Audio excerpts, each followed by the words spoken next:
रामकृष्ण हरी मंडळ. आजचं आमचं जरा टार्गेट मोठं आहे, काय ते मी तुम्हाला पुढे सांगतेच.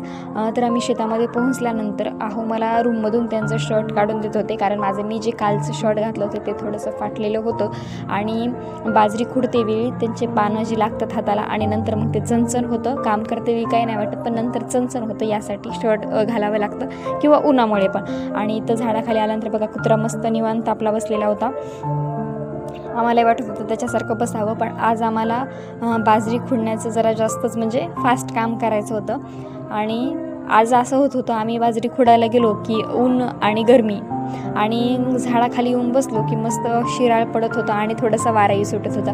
कदाचित ऊनांची परीक्षा पाहत असावं असं. आणि टार्गेट असं होतं की आम्हाला बाजरी खुडण्याची जी काय आहे, जेवढी आहे तेवढी ती सगळी संपवायची होती.